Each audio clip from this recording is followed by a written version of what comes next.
Hi నమస్తే. టీడీపీలో ప్రస్తుతం ఒక వివాదం అయితే చెలరేగుంది. తిరువూరు ఎమ్మెల్యే కొలుకుపూడి శ్రీనివాస్ వ్యవహార శైలి కావచ్చు, ఆయన చేస్తున్న డిమాండ్లు కావచ్చు, అధికార పక్షంలో ఉండి ప్రభుత్వానికి సవాల్ చేయటం, రాజీనామా చేస్తానని బెదిరించడం, ఆ ధోరణి టీడీపీలో తీవ్ర దుమారం అయితే జరుగుతుంది. రీసెంట్ గా దీనికి సంబంధించిన ఒక అప్డేట్ అయితే వచ్చింది. చంద్రబాబు నాయుడు గారు ఈ ఇష్యూ మీద చాలా సీరియస్ అయ్యారని, రాష్ట్రంలో ఏ నియోజకవర్గంలో లేని సమస్యలు ఒక తిరువూరులోనే ఉన్నాయా, ఎందుకు ప్రతిసారి తిరువూరు నియోజకవర్గం వివాదాల్లోకి వస్తుంది, ఆ స్థానిక ఎమ్మెల్యే అయినటువంటి కొలుకుపూడి శ్రీనివాస్ వ్యవహార శైలి ఏంటి అంటూ చంద్రబాబు నాయుడు గారు ఆరా తీయటమే కాకుండా కొలుకుపూడి వ్యవహార శైలి మీద ఘాటు విమర్శలు చేశారని తెలుస్తుంది. నిజానికి కొలుకుపూడికి ఎంపీ కేశినేని చిన్నికి మధ్య వివాదాలు రాజుకుంది. కొలుకుపూడి శ్రీనివాస్ చేస్తున్న వ్యాఖ్యలు కావచ్చు, కొలుకుపూడి శ్రీనివాస్ తీసుకుంటున్న నిర్ణయాలు కావచ్చు, కేశినేని చిన్నికి వ్యతిరేకంగా కనిపిస్తుంది. కానీ పార్టీలో కావచ్చు, ప్రభుత్వంలో కావచ్చు, కేశినేని చిన్నికి మంచి పేరు ఉంది. దీంతో కేశినేని చిన్నిని కాదని తిరువూరు ఎమ్మెల్యే కొలుకుపూడి శ్రీనివాస్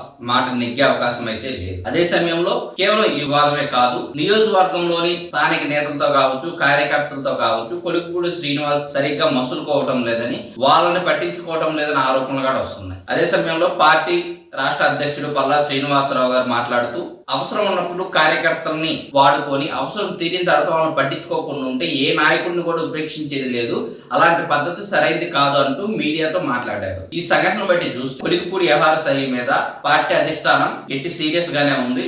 అతనికి పార్టీ నుంచి పాజిటివ్ న్యూస్ వచ్చే అవకాశం అయితే లేదు. ఫైనల్ గా కొలికిపూడి శ్రీనివాస్ గారికి ఇదే మొదటి ఎన్నికలు, ఇదే చివరి ఎన్నికలు. మనం గత వీడియోలో చెప్పుకున్నాం, పార్టీ లైన్ దాటకుండా పార్టీ క్రమశిక్షణను పాటిస్తూ తనకు కావాల్సిన పనులు లౌకికంగా చేపించుకుంటేనే కొలికిపూడికి రాజకీయంగా భవిష్యత్తు ఉంటుంది. అవన్నీ పక్కన పెట్టేసి ఒక మోనార్క్ లాగా వ్యవహరించడం, ఏకంగా ప్రభుత్వాన్ని పార్టీని సవాల్ చేయడం, రాజీనామా చేయడం అనే ధోరణి ఏదైతే ఉందో అది కరెక్ట్ అయితే కాదు. ఈ వివాదం అనేది వైసీపీకి ఒక వరంగా మారింది. తిరువూరు నియోజకవర్గంలో వైసీపీ కొంచెం గట్టిగా ఫోకస్ చేస్తే రాబోయే ఎన్నికల్లో ఆ నియోజకవర్గాన్ని వైసీపీ తన ఆధీనంలో తీసుకునే అవకాశం కనిపిస్తుంది.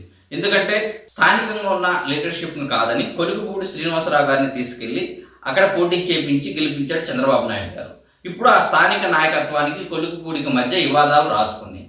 కాబట్టి ఈ టైంలో జగన్మోహన్ రెడ్డి గారు రంగంలో దిగి తిరువూరులో వైసీపీని బలోపేతం చేసుకుంటే అక్కడ వైసీపీకి పట్టు దొరికే అవకాశం ఉంది. కానీ జగన్మోహన్ రెడ్డి గారు అలాంటి వాటిని పట్టించుకునే స్థితిలో అయితే ప్రస్తుతానికి లేడని చెప్పుకోవాలి.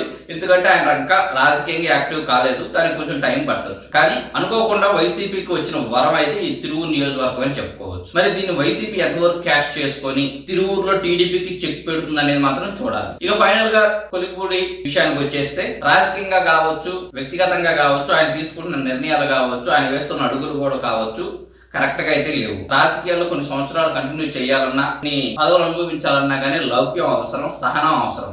ఈ రెండు విషయాలు కొలికిపూడి శ్రీనివాస్ గారిలో ఉన్నట్లు కనిపించడం లేదు. తను చెప్పిన పని జరగాలి, తన మాట నెగ్గాలి, అందుకు ధర్నాలు లేకపోతే అందుకు బెదిరింపులే సరైన దారంటూ ఆయన వెళ్తున్నాడా లేకపోతే ఎవరైనా అతన్ని నడిపిస్తున్నారనేది మాత్రం అర్థం కాని విషయం. కానీ అతను తీసుకుంటున్న నిర్ణయాలు అయితే కరెక్ట్ కాదు.